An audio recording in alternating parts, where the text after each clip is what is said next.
She learned early how to exist without being seen. It was a skill sharpened by necessity, the way other people learned languages or instruments. You moved quietly. You kept your eyes down. You never gave anyone a reason to remember your face. In a house like his that was not just survival, it was protocol. The floors gleamed because she made them gleam. The marble staircase smelled faintly of lemon polish because she scrubbed it every morning before dawn. Crystal glasses reappeared clean and aligned after midnight meetings she was never supposed to hear. If a room looked untouched, it was because she had been there and erased herself afterward. She was staff, nothing more. She wore neutral colors, gray, black, beige clothes that blended into walls and shadows. Her hair was always tied back tight, not because she liked it that way, but because loose strands invited attention. Attention led to questions. Questions led to trouble. She learned to take up as little space as possible, even while standing in rooms worth more than her entire life combined. The men who came and went never looked at her. They talked around her like she was furniture. Voices dropped when they discussed numbers, shipments, names that meant nothing to her. When she passed through hallways, they paused conversations without acknowledging her existence and resumed them once she was gone. This was how she survived. The house belonged to a man everyone feared, and no one spoke about by name unless necessary. When they did, it was always with a pause before and after, like the word itself carried weight. He did not shout, he did not threaten, he did not need to. His presence was felt long before he entered a room. Footsteps measured, deliberate, doors opening without urgency, silence following him like a shadow. She had seen him only in fragments, reflections in mirrors the back of his shoulders as he walked past the edge of her vision. Tailored suits, dark, always dark. Posture straight like nothing could ever push him off balance. He never spoke to her. Not once in 8 months. That was how it was supposed to be. She cleaned his office only when he was gone. She never touched papers, never shifted objects more than necessary. She memorized the exact placement of everything because mistakes were noticed even if people were not. Her life existed in small routines. Wake early, work quietly, leave late, send money home, count bills, sleep, repeat. Discipline was not something she admired. It was something she depended on. That morning she was slower. She noticed it before anyone else could. The way her hands trembled when she wrung out the cloth, the ache along her ribs that made bending painful, the faint sting near her eye that pulsed every time she inhaled too deeply. She told herself it was nothing, exhaustion maybe, a bad night. She adjusted her sleeve lower, fixed her hair tighter. Applied concealer she had blended in the dark of the staff bathroom until her reflection looked almost normal. Almost was enough. She kept her head down as she moved through the second-floor corridor, wiping fingerprints from polished wood. Her footsteps were silent, practiced. She did not hear him approach. She sensed him. The air changed, not dramatically, not loudly, just enough that her body reacted before her mind did. Her shoulders stiffened, her breath caught. She turned too late. He stood at the end of the hall watching her. Not past her, not through her. At her. It froze something inside her. This was not how it worked. He did not look at staff. He did not notice. The rules were clear. Invisible was safe. His gaze moved slowly from her face to the way she held her left side, to the unnatural stillness of her posture. His expression did not change, but something sharpened behind his eyes like a blade sliding free of its sheath. She lowered her eyes immediately. "Good morning, sir," she said softly, voice steady, practiced. She expected him to pass, to dismiss her presence as he always had, to restore the balance she relied on. He did not move. "Look at me," he said. Not raised, not harsh, calm. That was worse. She hesitated only a second before lifting her face.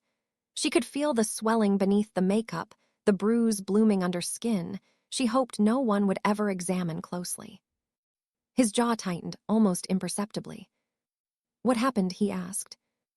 It was not a question asked out of curiosity. It was a statement that said he already knew the answer was a lie and wanted to hear it anyway. She swallowed. Nothing, sir, she said, I'm fine. His gaze did not leave her face.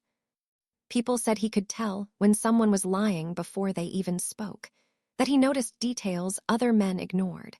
She had always believed those stories belonged to another world far from hers. Now his eyes dropped to the faint discoloration near her collar, then to her hands curled slightly inward, like she was protecting something broken. Silence stretched. Something violent had happened. She could feel it hanging between them unsaid, heavy like a storm gathering just out of sight. He took one step closer. You're not, he said quietly. Her pulse thundered in her ears. This was dangerous. Being noticed was dangerous. Questions were dangerous. She had survived by being forgettable. And now, the most powerful man in the city was looking at her like she mattered. Like someone had crossed a line. She did not answer. She did not have to. Whatever had happened off the page in the dark somewhere, beyond these walls, had followed her here. And for the first time since she learned how to disappear, she understood something had shifted. He had seen her. And once a man like him noticed you, there was no going back to invisible. She thought she knew the streets. She had walked them for years, learned which corners were safe, which shops stayed open late, which alleys to avoid after dark. Routine made things feel harmless, familiarity dulled fear. That night felt wrong from the first step. The air was heavier, the city quieter, the kind of silence that presses against your ears and makes your instincts itch. She kept her pace steady, not fast, not slow, never draw attention. The bag was light groceries, and cleaning supplies nothing worth stealing. Her jacket was zipped high, hiding the faint yellow edge of an old bruise she told herself was already fading. Halfway down the block, she felt it. The feeling of being watched. Not imagination, not nerves. Something colder. She crossed the street, pretending she wanted the other sidewalk. Footsteps followed. She did not turn around. Turning around meant confirming fear, and fear invited predators. The sound stopped. That was worse. The alley came next, narrow, dark, cutting between two buildings she had passed 100 times without thought. Tonight, 2 men stepped out of it like they had been waiting. She stopped. Her heart slammed against her ribs so hard it hurt. One smiled. The other stayed quiet.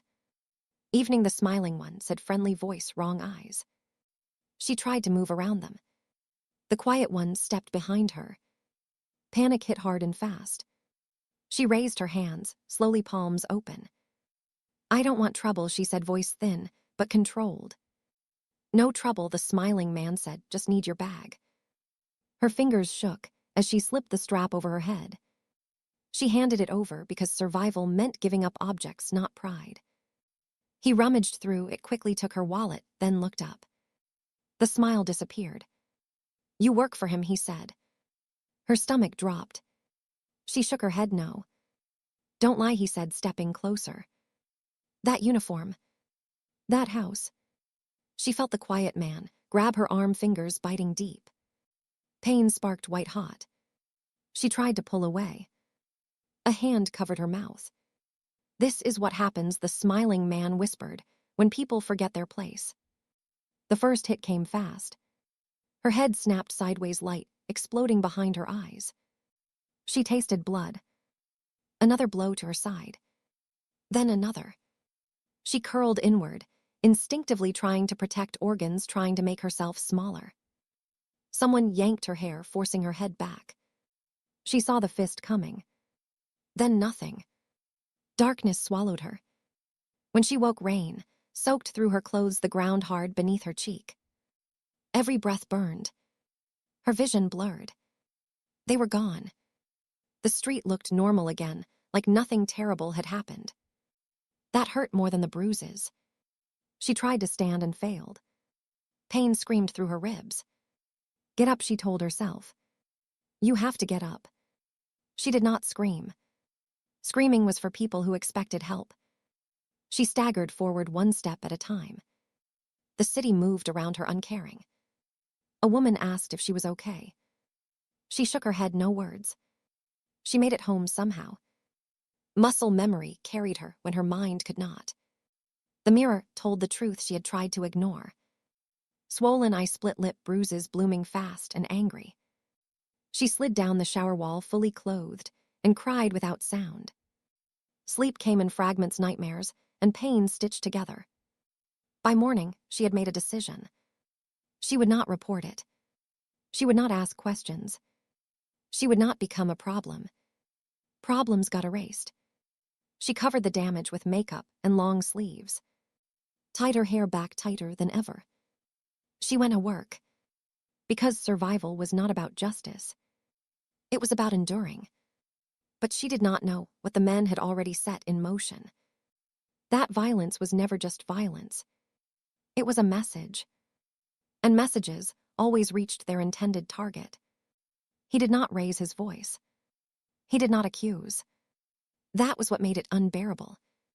The room was quiet, except for the distant hum of the city outside the windows. She stood with her hands folded in front of her eyes, lowered the way she had trained herself to stand in his presence. He watched her. Really watched her. Not like before when people looked past her. This was examination. Assessment. Calculation. "You are hurt," he said. It was not a question. She shook her head slowly. "No, sir." The lie felt thin even to her own ears. He stepped closer, and the space between them vanished. Not touching. Not invading. Just close enough that she felt the weight of him. "Lift your face," he said. Her breath caught. This was dangerous. Being seen was dangerous. But something in his tone made her obey. She lifted her chin. The silence stretched. His eyes moved slowly over her face, the uneven color, beneath the makeup, the swelling she had tried to hide, the way her jaw tightened when she swallowed. His expression did not change, but something dark settled behind his eyes. When he spoke again, his voice was lower. "Who did this to you?" Her heart slammed against her ribs. "No one, sir." Another lie. He did not react, did not argue, did not demand. Instead, he reached out. She flinched before she could stop herself. That single involuntary movement changed everything. His hand froze in midair. His gaze sharpened. Slowly, deliberately, he lowered his hand. "Someone hurt you," he said. She shook her head harder now. "I fell." His eyes dropped to her left side, to the way her arm hovered protectively near her ribs. "Where did you fall?" he asked. The question caught her off guard. "The stairs," she said. "Wet stairs." He nodded once. Then he said, "Show me your arm." Panic surged. "Sir, please." "Show me." Not loud. Not cruel. Absolute. With shaking fingers, she rolled up her sleeve. The bruises told the truth better than words ever could. Finger-shaped. Angry. Undeniable. The air changed. She felt it like pressure before a storm. His jaw tightened. A muscle jumped near his temple. He looked at the marks for a long moment. Then he said quietly, "Someone put their hands on you." She could not speak. Her throat closed. Her eyes burned. She had survived by never admitting weakness. Never asking. Never letting cracks show. But the way he looked at her now stripped every defense away. Tears slid down her face without permission. She hated them. Hated how small they made her feel. She tried to wipe them away. "Do not," he said. His voice was softer now. Dangerously so. "Tell me." The word was not a command. It was an opening. The truth spilled out in fragments. The street. The alley. The men. The uniform. "They knew who you worked for," she whispered. "They said it was a message." Silence. Heavy. Absolute. He turned away from her then. Walked to the window. Stood with his back straight and still. For a moment, she thought she had said too much. That she had crossed a line. Then he spoke. "No one touches what is mine." The words were calm. Controlled. Terrifying. He turned back to her. You should not have been alone, he said. I am always alone, she replied, before she could stop herself. Something flickered across his face. Not anger. Something closer to regret. Not anymore, he said. She did not understand, then, what those words meant. Only that the room felt smaller. The world narrower. And somewhere far beyond these walls. Men who thought violence was a message had just made the worst mistake of their lives. The house did not chain. But the city did. She felt it before she understood it. The silence was heavier, the kind that did not belong to sleep. It pressed against the walls like the city itself was holding its breath. She was placed in a room she had cleaned many times. Fresh sheets, warm light, curtains drawn halfway. She sat on the edge of the bed, fully dressed, afraid to lie down. Rest felt like something she had not earned. Her body ached in waves. Every breath reminded her of the night she refused to remember. She focused on small things. The pattern in the rug. The ticking of a clock somewhere down the hall. Below her, the house woke without noise. Doors opened and closed without slamming. Footsteps moved with purpose. Voices stayed low. He did not come back to her. Not yet. She wondered if she had imagined the change. If she had misread the way his eyes hardened. The way the room had shifted when he said her attackers made a mistake. Then she heard it. A phone vibrating. Then another. Soft murmurs carried through vents and hallways. Names spoken once. Never repeated. Somewhere in the city, men were being woken from beds. From bars. From places they believed were safe. She did not see any of this. But she felt it. Like thunder beneath the ground. Time moved strangely. Minutes stretched. Hours folded in on themselves. A knock came at her door. It was the woman from the kitchen. She brought tea and bread and soup. She did not ask questions. She did not linger. You should eat, she said gently. She nodded. Forced herself to swallow. Food tasted like nothing. Downstairs, the lights stayed on. He stood in his office, with his jacket removed, sleeves rolled. Hands resting on the desk. His voice never rose. Find them. No names. No threats. Just certainty. Screens glowed. Maps opened. Cameras rewound. Faces appeared and froze. Zoomed. Studied. Orders moved outward like ripples. Quiet. Efficient. She had cleaned that room hundreds of times. Never knowing it was the center of a web that touched every street she walked. Outside, cars moved without headlights. Stopped without sirens. Men stepped out and stepped in again. Questions were asked. Answers were extracted. Mistakes were confirmed. The city began to understand something was wrong. Phones stopped ringing. Bars closed early. Doors locked. By midnight, rumors spread without words. The kind of fear that does not need explanation. She lay back on the bed eventually, staring at the ceiling, hands folded over her stomach, trying not to shake.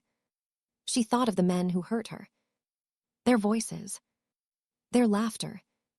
She did not wish them dead. She wished she had never been seen. A shadow passed under her door. Then footsteps paused. He stood there for a moment without knocking. She could feel him on the other side. Solid. Controlled. He did not enter. He said only one thing through the door. Rest. Then he walked away. By dawn, the city would be different. She did not know how. Only that whatever was coming had already begun. And nothing would stop it. By sunrise, the fear had a name, even if no one said it. She woke to a stillness that did not belong to morning. No birds, no distant horns, no ordinary city noise. Just quiet, thick and watchful. Her body hurt less than the night before, but her chest felt tight. As if something massive had moved while she slept, and the air had not settled back yet. She sat up slowly, listening. Footsteps moved through the house, steady, controlled. Not rushed, not nervous. This was not chaos. This was order. When she stood, the floor felt cold beneath her feet. She wrapped her arms around herself and crossed to the window. The city looked the same. Cars moving, people walking, shops opening. But underneath it, something was different. Phones buzzed everywhere at once. Men who made a living knowing things suddenly knew too much. Names were whispered once and never again. Someone had been taken from a bar. Someone else pulled from a car at a red light. Someone vanished between one block and the next. No bodies. No noise. Just absence. Fear spreads fastest when it has no shape. She did not know details. Only fragments carried by the way staff moved with their heads lower than usual. The way no one laughed. The way even the most arrogant men avoided eye contact with the walls themselves. She sat at the small table and forced herself to eat. Soup warmed her hands, but not her thoughts. She wondered if the men who hurt her were awake. If they were thinking about the moment they chose her. If they understood what message they had really sent. Downstairs he moved like a shadow with intent. His voice remained calm. He did not threaten. He did not boast. He asked questions. People answered. Screens filled with images. Streets highlighted. Paths traced backward. Nothing was rushed. Everything was inevitable. By mid-morning, the rumors were no longer rumors. Everyone knew something terrible had happened. And no one wanted to be next. Entire crews went silent. Shops closed early. Drivers refused jobs. Men who had laughed at danger the night before suddenly stayed home. Fear had become currency. And it was being spent carefully. She felt it when he finally came to her. He did not touch her. He did not raise his voice. He looked at her the way one looks at proof. "It is done," he said. She swallowed. "What does that mean?" "It means they will not do it again." Her hands clenched. "Are they?" She could not finish. His eyes held her steady, unwavering. "They will never touch anyone again." The words should have frightened her. Instead, a strange relief spread through her chest, followed immediately by guilt. She did not ask how. She did not want to know. The city was learning a lesson. And she was the reason. That realization weighed heavier than pain. By noon, every man who walked those streets knew something. Someone had crossed a line. And the cost had been immediate. By dusk, no one questioned whose line it was. She stood alone later, watching the light fade. Knowing something inside her had shifted forever. She was no longer invisible. And the city was afraid because of it. The fear did not fade. It settled. By evening, the city moved carefully like a wounded animal. Nothing loud, nothing careless. She felt it in the way drivers slowed near the house. In the way deliveries arrived early and left fast. In the way no one lingered in hallways. She tried to return to routine. Routine was safety. Routine was how she stayed grounded. But routine kept breaking. She reached for a cloth and her hand shook. She bent to lift a bucket, and pain flared sharp and sudden. She was reminded again that what happened to her had not stayed in the night. He found her in the hallway, outside his office. Not by accident. Nothing about him happened by accident. "You should not be working," he said. "I am fine," she replied automatically. His gaze dropped to the way she favored her side. The way her breath hitched when she straightened. "No, you're not." He gestured, and a man she had never seen before appeared silently. A tablet in his hands. "Footage," he said quietly. She froze. The screen lit up. A street corner she recognized. The alley. The shadows. Her stomach twisted. She watched herself walk into frame. Hood up, head down. Invisible.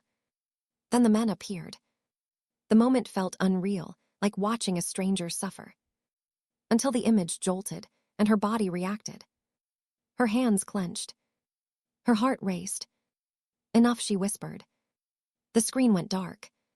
He watched her, not the tablet. They were not random, he said.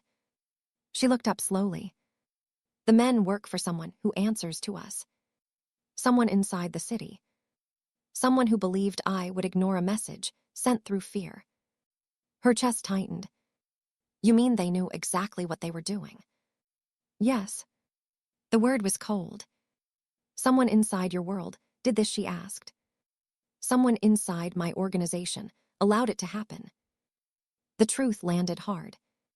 He had not just been challenged. He had been betrayed. His jaw tightened in a way she had never seen before. Control stretched thin. There are rules, he continued. Unspoken but absolute. No one touches civilians. No one harms those who do not choose this life. They broke that rule. And someone let them. Silence filled the space. Heavy and dangerous. What happens now, she asked. He turned away, walking to the window. Looking out over a city that had already learned fear. Now I decide which matters more.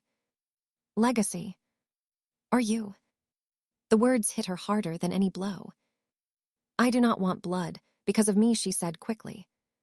He turned back to her, eyes sharp. This was not because of you.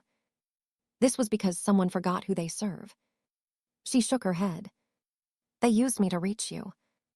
And they failed. His voice lowered. But betrayal cannot go unanswered. She stepped closer before she could stop herself. If you choose me, what does that cost? He looked at her fully then. Really looked at her. It costs me mercy. The air felt thin. And if you choose legacy, it costs me you.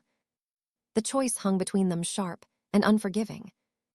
For the first time since she had learned how to disappear, she understood the truth. She was no longer collateral. No longer invisible. She was leverage.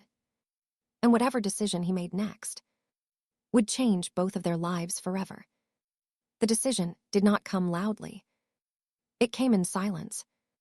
She felt it before anyone said a word. The house tightened, like something holding its breath. Men arrived who were never seen by staff. Faces unfamiliar, movements precise. They did not look at her, but they knew who she was. That was worse. He did not speak to her that evening. Not because he was angry, but because once he spoke, the path would be chosen. She waited in the room given to her. Hands clasped together. Counting breaths. Listening to footsteps pass and fade. She had been invisible once. Now she was the center of gravity. When he finally came, it was near midnight. His jacket gone. Shirt sleeves rolled. Eyes darker than she had ever seen them. You should not be awake, he said. She stood anyway. I needed to know. Know what? What you decided. He studied her. Not like prey. Not like possession. Like consequence. I crossed a line tonight, he said. Her chest tightened. Someone inside my circle allowed what happened to you. They believed rules applied only when convenient. And you. I removed them. The words were quiet. Final. She felt cold spread through her body. Removed how? He did not answer directly. There will be no second chances. No explanations offered. No questions asked. She stepped closer, heart pounding. You said there were rules. There are. You broke one. He looked at her then. Really looked. I broke one to protect all the others. That was the moment she understood. This was not vengeance. This was correction. He had done something irreversible. Not for Ray, but for order. People will talk, she said. They already are. Fear sharpened the edges of his voice. They will say you chose emotion over control. They will say I chose clarity. She swallowed. And what does that make me? The reason I will be tested. The reason I already have been. The weight of it crushed down on her. She had not asked for this. Had not chosen to be seen. Had not wanted power to look at her twice. I don't want to be your weakness, she whispered. He closed the distance between them. You are not my weakness. Then what am I? His hand lifted slowly, stopped just short of touching her face. You are the line I will not allow crossed. That frightened her more than any threat. Because lines create enemies. What happens now, she asked. Now the city understands the cost of forgetting who I am. And me. He was silent for a long moment. Now you must decide if you can stand where you are. She felt the truth settle in her bones. She could walk away. Return to invisibility. Safety bought with silence. Or stay. And accept that every choice from this moment forward would echo. She lifted her chin. I will not disappear again. His eyes darkened. Not with anger. With something closer to respect. Then stand with me, he said. Because from this night on, nothing about you will ever be small again. Morning came without relief. Sunlight filtered through tall windows, touching polished floors that reflected nothing back. The house was awake, but restrained like everyone was waiting for permission to breathe. She sat at the small table, hands wrapped around a cup that had gone cold. The words from the night before still pressed against her chest. Stand with me. It was not a demand. It was a doorway. He joined her, quietly taking the chair across from her. No guards. No intermediaries. Just him. You did not sleep, he said. Neither did you. A faint acknowledgement passed between them. Shared weight. Shared consequence. You have choices now, he said. Real ones. She lifted her gaze. Say them. He did not rush. He never rushed. You can leave. Today. A car, money, protection, far from the city. No one would follow you. Her heart tightened. And the other choice. You stay. Under my protection. Under my rules. You accept that your safety will never again be accidental. There it was. The cage disguised as care. Her fingers clenched. What are your rules? He met her eyes. You do not walk alone at night. You do not lie to me. You tell me when you are afraid. And the cost? You will be seen. The truth of that struck harder than threats. Being seen meant being watched. Meant being targeted. Meant never being small again. She stood slowly.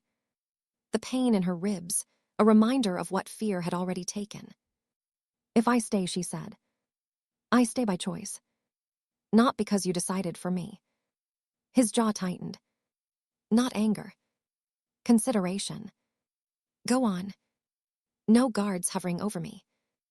No locked doors. No orders disguised as concern.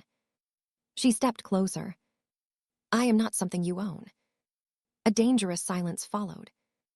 Many men would have answered with force. With dominance. With refusal.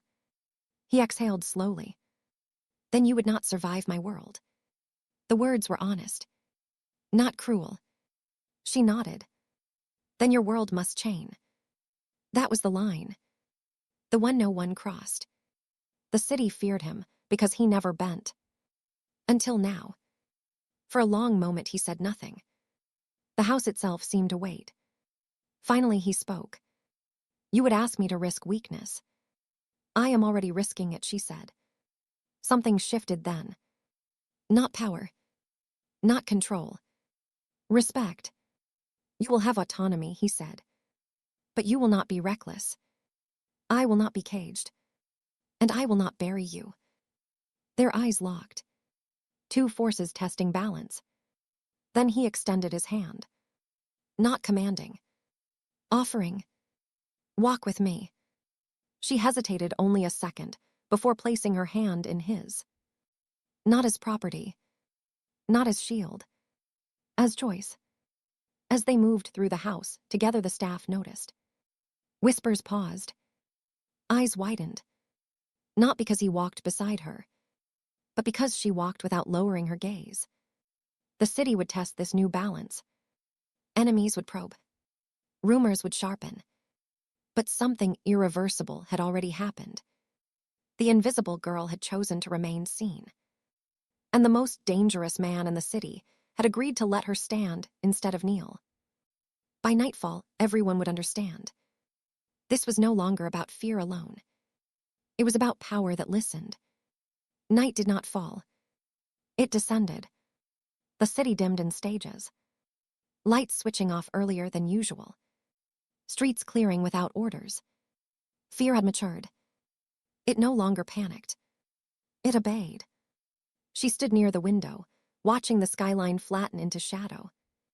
Somewhere out there men were waiting. Others were running. All of them listening. He entered without sound, as if the house itself knew to make way. "It is time," he said. Her spine straightened. For what? To finish this. He did not explain. He never explained until it was necessary. They did not go to his office. They went down, past doors she had never cleaned, past hallways that smelled like steel and cold air. A room opened beneath the house. No windows. No decoration. A table. Chairs. Light sharp and unforgiving. Two men were already there. Bound. Bruised. Breathing hard. One looked at her and flinched. Recognition. Her stomach turned. "This is not about revenge," he said calmly. "This is about truth." The first man shook his head. Voice breaking. "We followed orders." "From whom?" The man hesitated. That hesitation was his death sentence. "Say it." A name fell from his mouth. A name she had heard whispered by staff. Trusted. Untouchable. Silence crushed the room.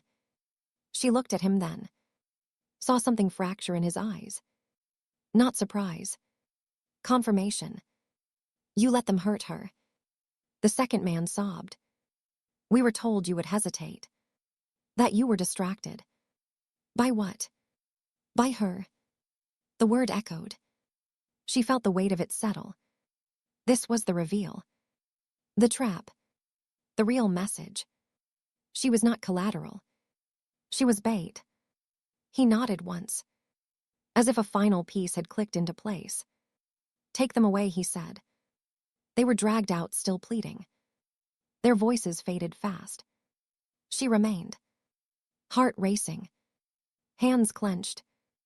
"You knew," she said quietly. "I suspected. And you still let this play out." He turned to her fully. "I needed to see who would move against me. Who would believe I was weak. Using me. No. Protecting us both." She stepped closer. Anger and fear colliding. "People died tonight. People who chose betrayal. Not because of you." His voice was steady. But something raw lived underneath. "They believed hurting you would expose me. Force me into war. And did it." "No." He moved closer. Close enough she felt his breath. "I ended it without war. That was the final reckoning. Not bloodshed. Not chaos. Control. The city would wake tomorrow, knowing something terrifying. He had been tested. And he had won." She exhaled slowly. "This will never stop, will it? Threats will always exist. Then why do this?" His eyes held hers. "Because now they know. You are not leverage. You are protected." She closed her eyes briefly. Then opened them. "And if someone tries again, then they will learn. As everyone else has. There are lines that do not move. The city would remember this night. Not for bodies, but for restraint. And that was far more frightening. Dawn did not arrive loudly. It came the way truth does. Slow, unavoidable. Light crept over the city, washing rooftops in pale gold. Streets that had trembled through the night now lay still. Not peaceful. Obedient. She stood on the terrace, wrapped in a thin coat, feeling the morning air fill her lungs. For the first time since the alley, she breathed without flinching. Behind her, the house rested. No rushing. No whispered orders. The storm had passed. He joined her without announcing himself. Standing beside her, not in front. Not behind. The city understands now, he said. She nodded. It does. Fear had done its work. But something else had replaced it. Clarity. People would talk for weeks. For months. But the story would remain the same. A line had been crossed. And corrected. What happens to me now, she asked. He did not answer immediately. Now you choose how visible you want to be. She turned to face him. Studied his expression. The weight he carried had not lifted. It had settled into something steadier. I do not want to disappear again, she said. You will not. And I will not be used. Never again. The certainty in his voice did not feel possessive. It felt resolved. Below them, the city began to move. Cars returned. Doors opened. Life resumed. But it would never be the same. They walked inside together. Not touching. Not needing to. Staff looked up. Then looked away quickly. Respect woven with fear. She did not lower her gaze. Later that morning, a car waited at the gate. Not to take her away, but to return her choice. You can go if you wish, he said. She considered the open door. The chance to reclaim invisibility. Then she shook her head. Not today.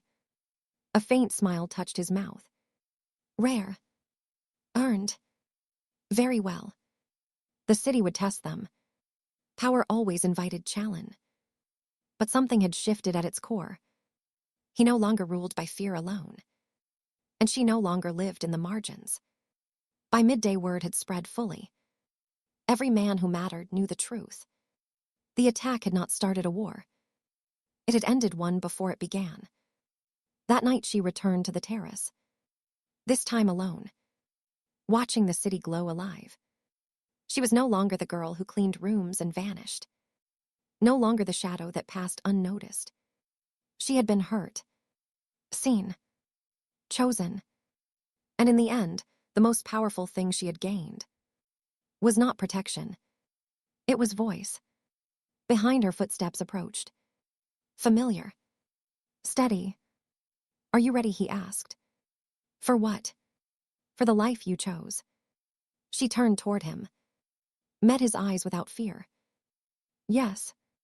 And as the city breathed beneath them, calm, controlled, aware, she understood the truth everyone else had learned by dawn.